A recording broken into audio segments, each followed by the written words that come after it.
And we back. We back. We're back. We're back. We're back. Yes. As a man thinketh again. Yep. We are on the second chapter talking about the effect of thoughts on circumstances. Anyway, I'm Goolsby. Just in case you didn't know. And I'm Trey. We just remind you real quick. I saw a sentence in here that said, good thoughts and actions can never produce bad results. Mm. Bad thoughts and actions can never produce good results. Mm-hmm. So when I saw that, I was like, first of all, well, what do we mean by good and bad? Yeah, that's true. I think, first of all, you have to start defining or getting some type of understanding of what the words mean, because you could be talking about bad as in Michael Jackson bad, yep. Which is actually good. Yep. and so once you get that down, then I think you can then start looking into what that even means, and then saying if that's a true or false statement. I think when you think about good and bad in this particular context, though, because this is really like a success book, right? Mm-hmm. And I wonder, so what are, I guess that depends upon like the intentions that we're trying to set. Mm-hmm. So, is it good toward the intention, or is it bad toward the intention? Is it a good thought toward the intention, or is it a bad thought toward the intention? And if it's I think this is, so in this particular case, it may be more so about alignment than anything. So I think that's kind of the big press that I kept getting from that. Like, is it in alignment? Good. If it's out of alignment, bad.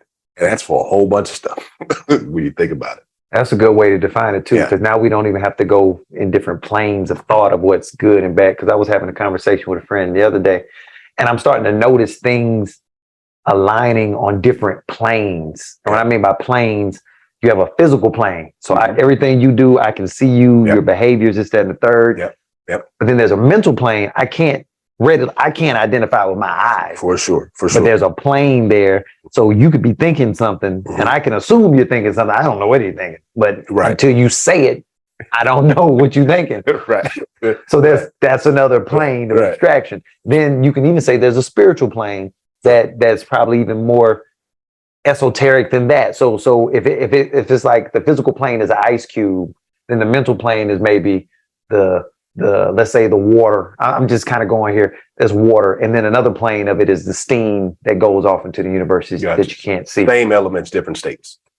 Right on. Boom. So having this human experience, let's say you have a spiritual, a mental, and a physical place. Let's just say that. Yeah. So when you say good and bad, they mean different things in each. I think in each realm, it's a different thing.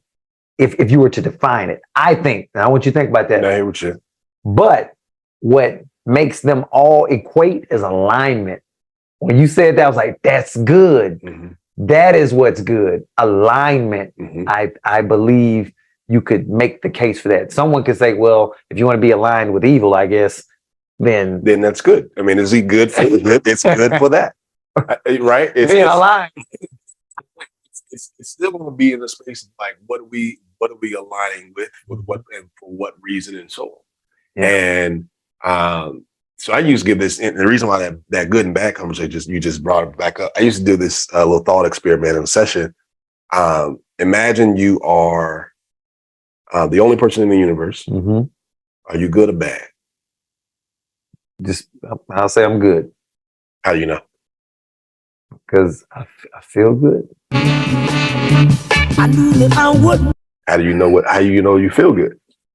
I see where we're going here, but just keep going. How do I know I feel good? Yeah, because I stubbed my toe, and now I didn't. Now it's not stubbed anymore. Okay, let's go. Are you tall or short?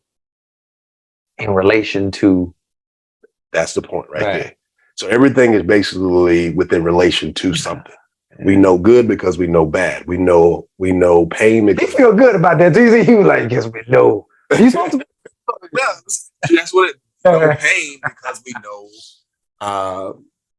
We know joy because we know joy, right? We know suffering. We know suffering because we also know the lack of suffering, and it's like that is a part of we know things based upon contrast only, and which also makes the whole life. If you only knew joy, it probably wouldn't be called joy. Right. It just be what it It's is. just like you would never know what joy really was because that's all you're in. On the other side of that is if you only know sadness, like you don't know what that is, right? But none of life on this particular plane is just 100% sadness and 100% joy. You literally have to have both of them because you are living, if you're living wholly, right? So you have to know because everything is based upon contrast and comparison. Everything is. So from a relative standpoint, right? Right. I know red because I know blue. I know green because I know yellow and so on. Right. You know, or whatever the opposite side of the spectrum, the color wheel is. But that is probably the main things that we get into that space. So when we talk about what's good and what's bad, depends on your alignment. Right. Relative to what? Like, okay, well, if you are aligned with, you know, if your intention is to commit evil, then that will probably be prosperous in that space. If it is not, and you do something opposite, then it may be not as prosperous, if that makes sense. Yeah, they got me thinking. I don't know why this came up in my mind. This is a family-friendly show in my mind, but it kind of made me think about being a pimp. And so you want, I don't know why I was obsessed with being a pimp in college. All right. For whatever reason. Hey man, we all had nicknames back then. I had a pimp name too back then. Go ahead. Pimp J. Anyway, now for real. But there was empowerment in being the pimp, is what I'm saying. It's like you think for yourself, you make money, you get people to go out here to make money for you, which in a sense is very aligned with a 9 to 5. You could say that some people give away their time for the money, and maybe the amount of money that they're making for the company versus what they bring in for themselves is so disproportionate for some of these large corporations, let me say. Then you could then say, well, is it advantageous to be the hoe or the pimp? Like, which one do you want to be? Pimping was, if I got to choose, it's going to be the pimp part. Gotta be the pimp. It's got to be pimp. Well, what about being the number one hoe? Number one hoe, the lead hoe, still got better benefits than all the other hoes. I think the proper name would be the bottom. The bottom. Yeah, you got that's bottom. Is that the bottom? Bottom is bottom. Top hoe, there's a top hoe and a bottom. We're going in the ranges I don't now know. But okay. So you slipping on your pimping, man. Come on, man. I need you to get it. You got the top one who making all the money, then you got the bottom one. Well, you got the one down. She's overseeing. She could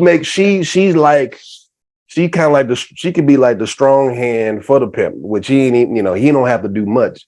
You know who she is? She is the directors in the company. Got it. The director. He's still pimp is still she's still basically the C-suite. Right. The directors is like the number one. The number one, like, and then everybody else fall in line in some particular way based upon their rank, production, likability, ability to communicate, and so on. Yeah. Okay. So I know I went left field. I kind of do that sometimes, but it's being aligned with what's good and bad. Yeah. What I'm saying is, if you're in that industry, there's still a way to be aligned and not to be aligned is what I'm saying. For sure. And I'm not saying this industry I would like to be in. I'm not, you know what? I'm not even going to go there. It's not my business. There's another one, right? That paragraph right after that. You just talked about the good thoughts and actions can never produce bad results. That paragraph right after that says suffering, it's always the effect of wrong thought in some direction. When I saw that, I said, yeah. Explore that. Like, tell me what hits you there. Cause I was like, ugh. Well, first I was like, bullshit, right? I was like, bullshit. Okay. Let me just call it for what for what it is, I think. Cause I was like, you have to kind of, to live, going back to what you were saying, there's good and bad. Yep. There's alignment and misalignment. And so when you suffer, now I don't think I've ever suffered all the time. The only time I suffered all the time, I had an injury. I had sciatica. And I was that thing, man. I was hurting every day for like a year, like every day, laying down, sitting down, standing up. Mm-hmm. The pain was unbearable, and I was like, "Oh, that's why people want to die." Mm-hmm. So it felt like fire was literally coming up my leg and into my back. It's just electricity. So what I was saying was, I was like, "Well, what was I doing wrong? What was I thinking about? What was I doing?" And then I had to go back to that space and time. And there were a whole bunch of things that I had, held in my spirit against people, or especially against my pops at the time. Okay. Because I wasn't in alignment with him. Okay. So even saying that now, I'm like, okay, well, I was misaligned. So if there's a good and bad, that would be equated to as bad because I was misaligned. Ooh. For 4 years, over time, your body. Another thing I just learned, I have another physician. Okay. Well, I had my chiropractor, Skoma, shout out. He's a great guy, Buckhead.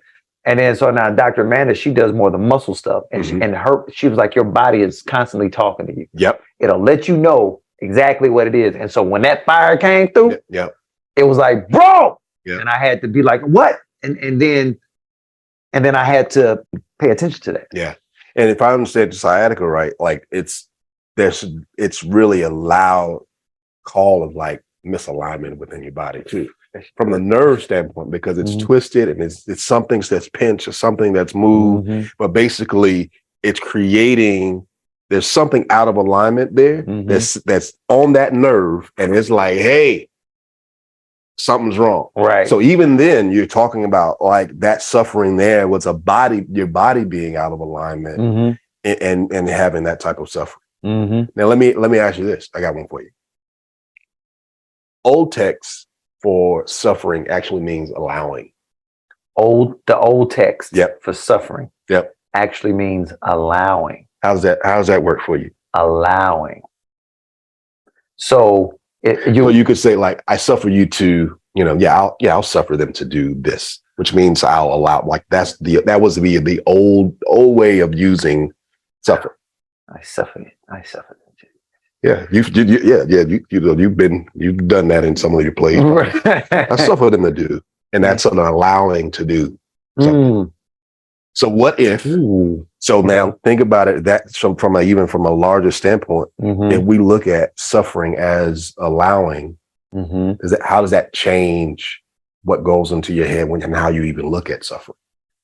It changes it pretty significantly, because with allowing, that means you personally were resisting whatever it was. Like, so when I hear that the contrast of allow and resist comes up in my mind. So instead of suffering, I feel like suffering is something that you don't want and you're trying to fight against.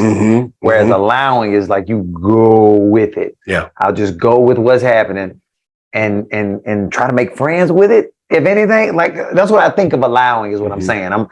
If I open the door and I allow you in, it's kind of like, here you go, here you have it. Yeah. So that's what allowing does. But it allows me to, I don't want to say drop my guard, but just let it be, let it go, let it flow. That's what allowing, when I hear allowing. So I think when I think about suffering, one, it goes back to that conversation of us being that we always have to have contrast. And you need that. And I used to talk about God being the great allower. He suffers you. You like, it's the great allower. Everything, if you think about it, that's where free will allows. And free will is there and free will can get you in a couple of different places. It can get you into the good space, but either way, or the not good space, but it's an allowing there. For you to make those decisions and also you make those choices. Here's a challenge. Like we talked about, I think episodes 1 or 2, I'm not sure, but we talked about, but choosing you trying to choose the consequence too. Right. And you can't always choose the consequence of the choice that you've made. Now you can try to navigate some stuff, but you don't even know, based even by our conversation or what you've done in that moment, the butterfly, the trickle down effect, the dominoes that are based upon that. And there's just some things that are unforeseen. You can put your intention in place and you can work that intention. But I mean, most of us have had a moment where we put our intention in place and it doesn't necessarily work exactly how we see it. Sometimes it's way better. Sometimes it's not. Oh, it's green instead of blue. It's her instead of her. What I had in my head, or it's whatever it may be. It's a different color, or if it's just in a different location. So all that to say, I think when I start thinking about, okay, suffering is more so the allowing, and I'm sitting here trying to figure out, like, I had to go back and like, what's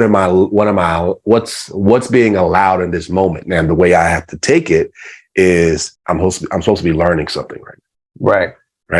So I'm learning something right now, and he is allowing me to learn right now. I'm not suffering unless I look at it as painful instead of learning. And that's the difference, right? So we think pain, and so I remove pain from suffering and actually add learning to it, and now it's just an allowing. Hello. Yeah. So when I think of pain in that way, like how you, so are you saying that you're taking pain out and putting learning in? To suffering, or are you changing suffering to allowing? So it's like learning and allowing versus pain and suffering. Yeah. So a learning and allowing is different from pain and suffering. So I just switched the words out. And so it's like, am I suffering? No, I'm learning, and I'm in a moment of I'm in a season of allowing, and I'm learning as that goes by. Instead of I'm in a season of suffering and I'm in pain. And that to me is what's probably the most, I won't say taboo, but when you're talking to people and then they'll say, man, I just been, I won't even say suffering, but like they'll use words in which is like, would you change that word? Well, with that, it don't mean nothing. Yeah, actually it does. Like when you like, what's going on, man? Shit. What that mean? Ain't shit going on but the rent. Yeah, that's what that's always be there. And that's the truth. Yeah. You speaking it. Yeah. As a man thinketh. Versus saying that I'm continuing to grow, man. Every day is another step. Like I could take that. I take a step every day. Yeah. Or whatever that may mean. That's better than saying I ain't doing nothing. Yeah. Like I used to say, man, I'm just trying to keep the lights on, fam. And that was always, but that's also this very limiting. Right. When we talk through that. Keep going, man. That's how I used to do it. Right. Because you have to change the perspective. You have to change the, if someone says, you can't say this thing to me, right? That's not the same as saying, hey, you have to say this thing to me. They're saying very similar. Because it's a line, it's a fine line where one is saying, hey, if I say, don't say this thing to me because it's disrespectful or whatever I'm saying, the other person has a choice whether to say it or not, because that's one aspect of it. Then when I say, no, you have to say this thing to me, now that other person does not have a choice. Yeah. They are now being forced to say something. Yeah. And people conflate the two ideas, putting them together as if it's the same thing. And so what's so good about this book, they keep it in contrast. They don't really go, it's really black, white, but there's a lot of gray, right? There's a lot of gray to me. And so when you speak in black and white, it's like, well, where's the line? And I feel like we have to use our senses or our sensibilities or whatever to get to the point to where we want to go. And the words that we use are the path, not only the path that we take, but it's the tools that we use.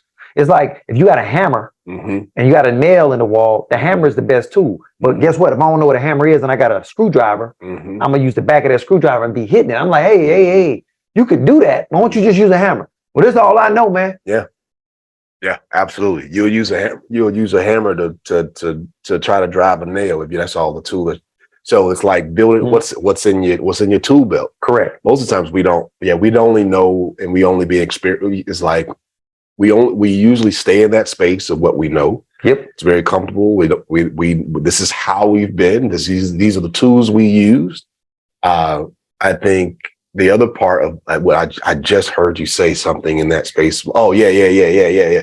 That other part that I'll add to it is that us using words to not only describe our world, but we use words to define, not just to describe and define, but also to shape it. And we have to keep in mind. So everything, we had to describe it in some particular way. And sometimes we made up the words so that we can, some of the best words are basically onomatopoeia. Onomatopoeia. Right? Sounds that we've made, words that we just couldn't really define. So we just made a word to say for that word, or for that sound. I think those are great words that really help us really think about it. Like, yeah, and even wow, what's that? I love those words. Because it's just the sound. And but we have to, I think if we can get into the regular understanding and habit of knowing that words shape and define the reality, but it definitely shapes and crafts it, then you start to say, what the hell am I saying right now? Like, why am I saying it like that? Right. And it's an easy greeting, I'm chilling, no, I'm active. No, I'm not, I'm active today. Right. I'm not just trying to keep the lights on. I'm doing, we're going to make it happen today. What you say? I'm a multi-millionaire status. Yeah. I'm out here making moves, making progress day at a time. Right. I'm taking steps every day. Yep. And that also goes to that keeps you in the space of not limiting yourself in that. Right. Just keep, and that's a different conversation. I won't talk about why we do that. Well, but you've already hit on so many laws or principles of the universe. I'm also reading the Kabbalion. We're going to hit that on one of these days. Okay.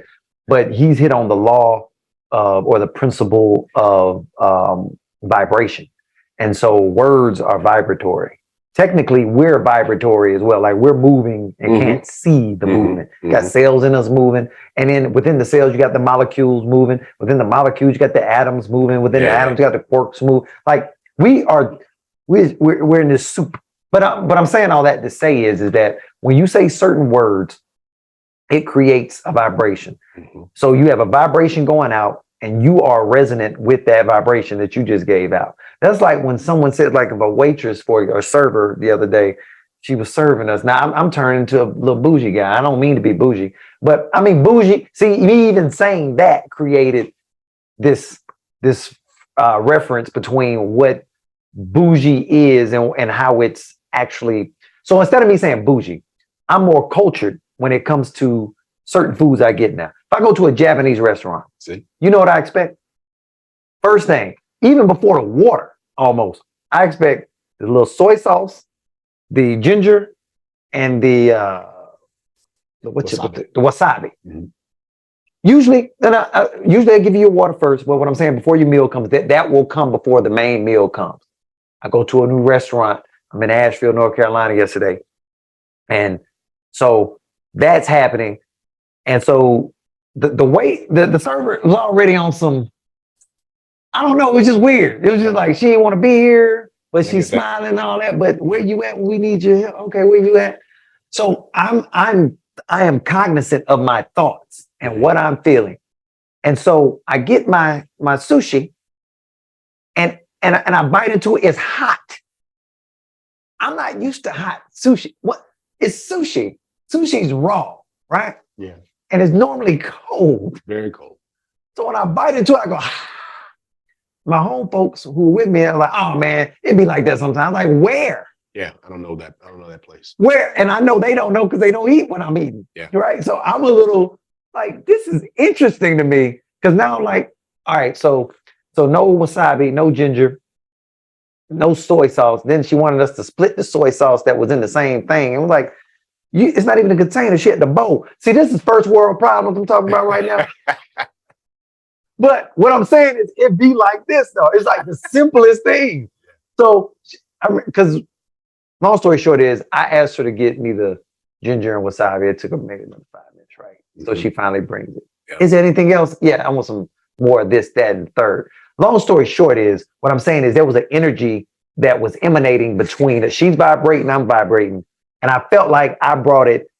I didn't bring it up. I felt like I kind of brought it down, but I didn't mean to. But I was attempting to figure out, why am I feeling the way I feel?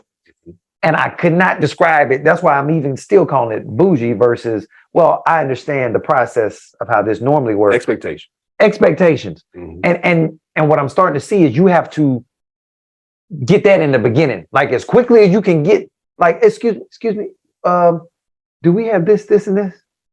Okay, all right, just making sure, because I could have said, I don't want to eat this hot sushi. Let me get something else. Now I'm being difficult in a sense. Mm-hmm. That's where my mind is going. Okay. Versus saying, no, this is not what I ordered. I didn't say, nowhere in it did it say hot ass fish. I've been in. I could. And sushi. Yeah. And sushi. Yeah. Like, oh, this is okay. I've leveled up to some degree, because now I have like not boundaries. Well, it's not even boundaries, expectations. Mm-hmm. To while in this environment, I now know what I should expect. Mm-hmm. And when I didn't get what I was expecting, all the old things come up. Is it because I'm black? Is it because I'm dressed the way I'm dressed?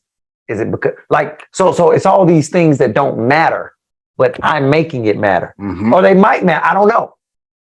One of the so there's an old statement that one of the, we'll come back to suffering. Okay. One of the precursors to suffering within relationships, all of them, even server to patron, mm-hmm. is unmet expectations. Mm. Unmet expectations, mm-hmm. and unknown expectations. Interesting. I could see. So that. What you just said kind of makes sense. Like you had a particular expectation, right? Probably was not on her duty list, mm-hmm. right? And so that latent conflict before y'all even got there was already established. And so now you're coming into this space, and now becomes a real conflict, because the latent is now very, very obvious that what I have in my head as the expectation is not on their duty list. Mm-hmm. It's not on their particular priority. It is not their expectation, and that's how I'm going to perform. Right. And so, and think about that in all of our relationships too. Like, I got an expectation, they got an expectation, they do this. Right. And then you're like, what happened? Oh, I thought you. Mm-hmm. No, I thought you. Mm-hmm. And then you kind of like, and that happens. Think about how many times that happens in your life. Like, man, but you also said something at the end just then. You're like, now go in. And then you said basically you establish early on, do we have this, and this? That's getting the expectation up in front. Right. So that this is how we're going to flow. Just like when my friend was coughing at the table and not covering her mouth. Hey, we don't do that here. So, right. And so I should have just said it, but I'm worried about feelings and all this stuff. It's like, no, germs. Mm-hmm. We're at the table. Now, I wasn't sitting right next to her, so it wasn't as big a deal. I get it. But by the time we got outside, we did say something. But you know what happens a lot of times? People are always waiting on somebody else to say something. They do. And then all you need is that one person to be like, hey, man, hey, yeah. Right. But no one wants to say anything, so we all just sit. Right. We just sit together, because nobody sick, and nobody's saying anything because no one said anything. And so in recognizing that yesterday, as it's happening, like after like the third call, I was like, oh, next time. That's what I said. And I said, I'm going to hit it as it comes. Mm-hmm. and I'm gonna deal with the feeling that comes with that because I don't know what that is, and I don't know. I know why I'm not saying something because I'm like, why am I not saying something? Oh, I don't want to hurt their feelings. Yeah. Like, well, why would they hurt their feelings? Is it See, now we start going into the logical side. Right. You're actually harming me, possibly, and I'm not even that guy. That's what's so funny. You don't know me like that, but we were talking vaccinations and all that. I'm like, man, you can do what you want to do. That's where I'm at. I'm not saying you have to or you don't, but if you coughing in my face. Turn your face. It don't even matter if you vaccinated or not. Don't cough in people's face. Like that's the thing. Like I don't care what it is. I got signage. You cough it. Like, hey, take that way. Like I don't even think she was cognizant, and that's what I'm saying. So I gotta say it. Exactly. Like we are cognizant. I don't know if you are cognizant, but you were just literally, I've counted every 18 to 24 seconds she was coughing. Then you got to carry lozenges. Be like, hey, so you. And I'm not even being. It's just what it is. You ever met somebody with bad, really, really, really bad breath, and you offer them a mint and they say no? What do? Because we done talking. We are definitely done talking at this moment because now we're at an impasse. Like you need this. Yeah, that's when you got to trick them. And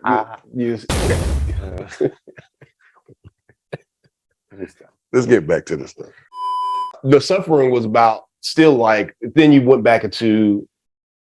I think that was it. That was it. Just the idea of the suffering because of the expectations. Suffering occurred because expectations were not communicated, correct, or not adhered to. I'm gonna even go step back. Let's keep playing with it. Let's go with it. I was misaligned from the jump, maybe coming in. See, because your expectations coming in were based upon your previous. Go for it. Yeah, right. Yeah. I'm in Atlanta. I go Japanese restaurants all the time, so I kind of got the culture of it all. Like I feel how this is gonna go. This is how this works. Now I'm in a small town in North Carolina, Asheville, which is really nice. Like, Asheville's great. I like Asheville. It's a little older. It's like almost like a retirement community, but there's enough of younger people in that space. Anyway, so I'm walking in, nice aesthetic. We sit down, and I could see her energy was interesting. I couldn't put my finger on it, and I was just like, okay, all right. But all I was saying is because my compatriots that I was with, they was kind of like, I was like, what? We in the night, look, come on, because there wasn't a lot of us there, if you get what I'm saying. So they like, I'm like, man, this is still a nice place. This reminds me of Norcross. That's exactly what I said. This reminds me of Norcross. So I'm in my state. I feel like I'm in a good state of being. But that instantaneous, that if something about that energy, at least the way I read it, then either put my energy in a place like more guarded than I would like to be. And what the main thing was is like, let me see how they do it in Asheville. That's really what it was. Let me not tell you how to do your job. Yeah. Let me enjoy the experience. And then once I realized like this isn't an Atlanta Japanese experience, then I had to throw in I realized, like you just said, well, in this moment, it was the expectation. And I didn't even catch that.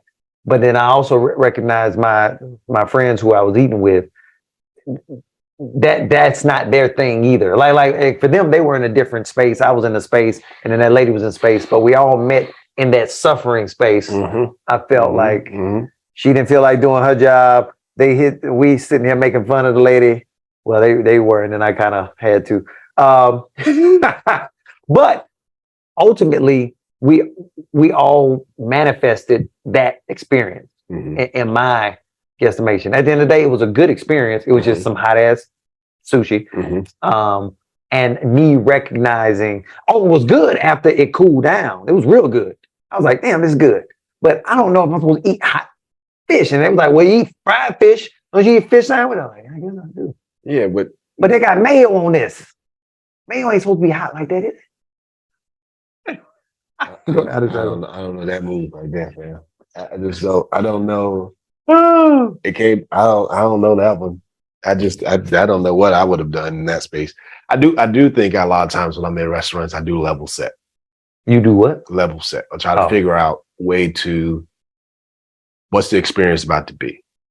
So if I see, if I may perceive that the energy and the mood for the server or anyone in the restaurant that's connected to us is a little off, we're gonna do our best. Hey, come right here, get some of this, because this is all love right here. You need to, like, you good today? Now I need to know, like, you let me know what's happening. How can we make your day better today? You know, I need to give you tip now. Right. I'm serious. Like, let me give you tip now so we can set, this is how we gonna flow today. We're gonna be here for a bit. Here's your tip now. So you're gonna be thinking that we, you know, like, we're not gonna tip well. We're gonna tip well. You already got it. Now take care of us. You know, that's another thing I try to do. Like, I try to level set, connect with them, where you from, get to know them a little bit. Cause I may come back to this place and I want the same person. If we have a good experience, I'm gonna ask for you. That's good. Every time. You know? That's great. And because then I got a different level. Then don't forget, now your level of expectation of like, hey, Trey and his crew coming in. And so, and I know how he tips, or I just know they're usually good patrons. Right. And now we get a different level of service from that place. And now you got those folks fighting to serve. Yeah. Yeah. I there's a couple places in the city right now. I come in there, they're like, it's like cheers. Right. You know what I'm saying? So I like that. You know, Fraser Crane. Yeah. You know what I'm saying? Level setting is good for a lot of places. Like, okay, so where are we right now? What type of conversation we need to have? Right. Right. Or what, you know, where are you right now? Can we joke around? You know, I need to know if I need to be serious right now. I need to be serious. Yeah, I talk about that with my lady all the time. Like, let me know when I need to be serious, because I am rarely very, very serious. You know, that's why I say, are we having serious conversations? Because I got jokes. You level set next. I got a level set. I said, where you want me to be? Where you want me to be right now? Just like, no, I'm serious. Okay. Boom, boom, boom. You know, it's like a little switch. So I turn off the comedy, right? At least for right now, and then when we come back around, I'm still gonna hit you with some punchline. Right. You know. Yeah, I had a situation, and I know I'm kind of going left again, but I had a situation where I was supposed to meet up with a couple fellas to look at the building, and then one of the guys sent a text basically saying he was having. Well, he sent a voice message basically saying he was having heart palpitations, and he wouldn't be able to meet up, so you know, reschedule some other time. Don't alley-oop that joke, because that's a joke already ready. You already know. I already know we're gonna make the joke. Right. He got on real serious. He's like, yeah, there's no way we're going to this building without you. And you know what I'm saying? I want you to get better, feel this, da. Sure. So then I got on and I was like, man, in all seriousness, I hope you feel better, man. I'm glad you're taking the proper precautions to go. Yeah. But in all funniness, this is the best way to get out of going to this place. Because I forgot about it too. So thanks for letting us know. You know they hard, whether they like it or not. I'm having a pseudo heart attack, y'all. I don't know if I'm gonna be able to make it to that meeting today. I don't know. It's just something going on with my heart. What you go? Right. You ain't got no response to that. Like, something going on with your heart. Take care of yourself. You know, I can't breathe today. What you mean you can't breathe? What's going on? Right. You know. Yeah, but you talking. If you tell me you tired, get your butt up. Like, right. But if you say something going on with my heart, my lungs, I got a crazy, even if it's a headache, people don't be like, headache, you can better drink some water to get out. But if your heart and your lungs, folks are like, ooh. You talk about that sciatica. You would hit me up, hey man, my sciatica. Look at that. You said, yo, old ass, you don't get up. Man. You better figure it out. You better take some ibuprofen. You know, you better figure it out. I don't know. You better stretch. I don't care, man. You better. We got a game. That's how I've been like. We got a game today. We got to do something. Man, if you got I don't know what kind of sciatica you talking about. I never had it. So I pray that on not my enemy. No, I don't think it's never gonna happen. I don't think it's gonna happen to me. I don't want it to happen to you. I'd be trying, like, you know, I got all kinds of tools to be out just trying to make sure my body good. Right. But I learned to be like, if somebody say they're in pain, cool. Because I used to be the person like, ain't nothing be that bad. Pain thresholds are very different. Right. For every single person. They like, is it like, when you're in the hospital, they'll tell you, is it, stinging, tingling, da da da da. Yeah. Like, what's your level of pain right now? Right. Same people may have the same injury, and they like 10, fam. Others like, I'm about 3. Like, I have a pretty strong pain, a pretty kitty. Because I'm petty too. It's petty, but like my pain threshold is different. So. Yeah, but yours too, because you did the martial arts too. Yeah, I'm pretty tough. So, it's not like but that pain, that's sciatica. when you literally, I couldn't bend from my waist to my knee, like I couldn't go like that. Nerve pain is a whole. Nerve pain is a whole different thing. I totally get it. I totally get it. You want to die. Yeah. Anyway, I shouldn't be saying that. All right, but I really want to talk about this section real quick. Go for it. We ain't got that much more time, but I'm gonna read. Let's see where we go. They say the proof of this truth is in every person, and the truth that they're talking about is during the process of putting himself right, he will find that as he alters his thoughts towards things and other people will alter towards him, which we just really discussed that, setting levels and expectations, really. All right, so the proof of this truth is in every person, and it therefore admits of easy investigation by systematic introspection and self-analysis. Going back to when Trey asked me the question about, or we talking about suffering, and did I even believe the suffering? Because I don't know if I answered the question, but I believe this to be true, is that suffering is when you are misaligned. That's where I take it. All right. Now let a man radically alter his thoughts, and he will be astonished at the rapid transformation it will affect in the material condition of his life. So for me, that's going from the mental plane, and it affects the physical plane. So men imagine that thought can be kept secret, but it cannot. It rapidly crystallizes into habit, and habit solidifies into circumstance. That's what it's saying, right? So now there's a whole section of, I'll just read it through. So bestial thoughts crystallize into habits of drunkenness and sensuality, which solidify into circumstances of destitution and disease. Impure thoughts of every kind crystallize into enervating and confusing habits, which solidify into distracting and adverse circumstances. Thoughts of fear, doubt, and indecision crystallize into weak, unmanly, and irresolute habits, which solidify into circumstances of failure, indigence, and slavish dependence.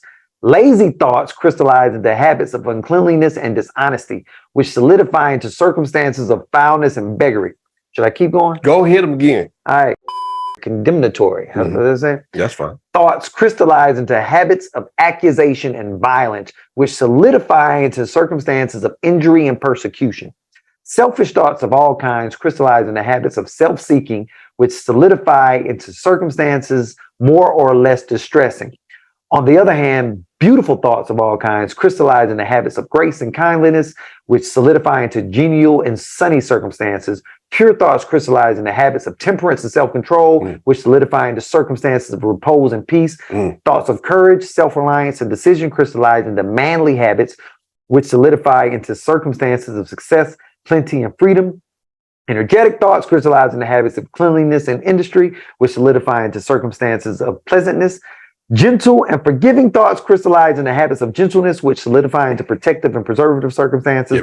Loving and unselfish thoughts crystallize into habits of self-forgetfulness for others, which solidify into circumstances of sure and abiding prosperity and true riches. That's good, bro. And you can test these, is what like you can just take one of them. I would challenge everyone that's listening and watching to even look at like so there's a tool I use. It's called a body scan, but it's really it's basically habit tracking. So when are you feeling certain ways, but also when are you doing certain things? And we use so much of our life is on basically on autopilot that we don't even know it's a habit until we start paying attention and being mindful of the day-to-day activities and the way we think and the way and our particular actions and behavior. And so, or when we get queued up, like sometimes when I talk about like getting queued up, somebody said something, boop, you drink, like you go past the refrigerator and it just says, get something to eat. Like that's a small trigger and cue that happens to a lot of folks. You go past a restroom, your bathroom, all of a sudden your body says, hey, you need to go do something. That's all psychological, and it's a psychological trigger that's based upon a particular habit, right? That was started when you were getting potty trained. You're potty training, you're training to have a habit of going to the potty in the proper way. Makes sense? Simple. Right. But all of this is like, you can test all of these things, figure out what you're doing on a day-to-day basis. What's automatic to you right now? Slow it down a little bit and just track when you start thinking certain thoughts. What made you take a particular path? When you say certain things, when you feel certain ways, you start to notice, oh, that's at least putting you on the map. Now, everything after that is going to be really up to you as well, but that at least establish this is how I am right now, or these are the habits that are giving me thoughts of fears, these are the habits that are actually crystallized into being weak, unmanly, irresolute. These are also the habits that have led me to being unclean and dishonest, and so on and so on. You can start paying attention. Like if you're lazy. Yeah, this is saying, if you're lazy, the habit that crystallizes into habits of uncleanliness and I just saw it, and dishonesty. And it's like, so you lie and you're dirty. If you're lazy, you're lying a lot. You have a proclivity for the dishonest. And you have no proclivity of washing your butt. Right. And other places. So it's also mean like stuff can be like, it can be trash. It can be a whole bunch of other stuff. Like, wow. I'm just imagining, we got this thing and you could probably look. Now, the cool thing, we should do like a pivot chart on this thing. Like, what's the habit? What's the crystallization of that habit? Right. Like, I'm not gonna do that. I'm gonna pull that together for us. Okay. I want to see how that, because then you can like, boom, 1, 2, 1, 2, 1, 2. I think you could do that because once you know what the habits are, you might not even know your thoughts. But let's say this is saying that your thoughts, like if you have lazy thoughts, your habits are uncleanliness and dishonest, right? Yep. And then it says, then it solidifies, then the circumstances are that of foulness and beggary. So we break down what foulness and beggary is. And so I see that and I'm like, oh man. So it almost gives you some insight into what you may be seeing. Like I was telling you, I don't know what you're thinking. Right. But I should. Right. If I see you, and I think that's what people think they're doing. Like you see a white woman with a dog on a phone. You get an image already, you're thinking, Karen, right? I know some good Karens, to be honest. I'll just be honest with you. I do. I keep telling Karen I'm going to help her out. That's where she's the greatest. I did not know you were going there. She's a great neighbor. I get that. But she's Karen. Yeah. But what I'm saying is when we see that, we see a dude, we see a black man with a hoodie on, got his pants sagging down, and he got a little walk to him, your mind goes to, I know what I'm looking at. But do you? And so I think maybe if we can retrain ourselves to certain things, like let's not, stereotypes are there for a reason. And I'm not even, I don't want to get into a stereotype conversation, but I do want to talk about what do you think when you see something, when you see the circumstance, on top of where are you in the circumstance? Are you the one with the lazy thoughts in the lazy? You are in this particular area and you created this thing. That's good. Yeah. I think it's like you said, I can't see your thoughts. I don't know what you're thinking. I can't even see your emotions. I can see your behaviors and actions based upon your emotion, based upon your thoughts. I can see your habits and outcomes based upon what you think every time. And I think one of the challenges for us is getting into that mode. Like, no, this is really what I want. No, this is really how I am. Right. Your thoughts, your emotions are dictating dictating your behaviors and your actions. Right. And the challenge is you have some dissonance. You are out of alignment because your subconscious thoughts are run most of your life, by the way. Right?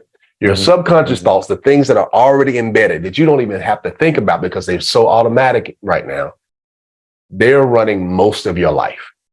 And until you slow it down and get deep into why am I thinking this? What am I thinking at this particular moment? And then the next level is starting to disidentify with those particular thoughts because you're not your thoughts. This is a whole thing. I know we haven't even got to that yet. But like, as you think, you will become, but you also, because you take possession of the thought. You have thoughts, but you are not thoughts. Correct. Does that make sense? Right? Yeah, I'm with you. So we got to get in the space of like, oh, these are the thoughts that I have right now. And then you can literally observe I don't know if you really good at it, you start to observe yourself thinking. It's really interesting. Like I'm thinking this, you can almost envision yourself thinking like, why the heck am I thinking that right now? Right. Right. I know you've experienced that. Like I'm thinking this, but you think what you're thinking. How are you able to think it and also ask the question about what you're thinking at the same time? And so there's already something happening there, but we can't. The only way we know what you believe, what you're thinking, and all of those things. And what you're feeling is based upon your actions and your behaviors. And then that becomes patterns, a personality, a disposition, a demeanor, and a particular result. So, if you're not getting that particular result, check your thinking, check your belief, check your emotion. That's a great way to end it. Yeah. Because that's like, okay, what are the effects of thoughts on circumstances? Yeah, you just for sure. You just tied it in. I was like, cool. Yeah. And then the music will start playing now, whatever that is. I don't know. Yeah, all right. It probably wasn't that. I'm just going on my 4/4 beat. Yeah, that's I got nothing. Whatever's being played, I'm rocking. Well, I'm Trey. And I'm Goose Bait. This is Ask a Man Thinketh. We'll see y'all on the next episode.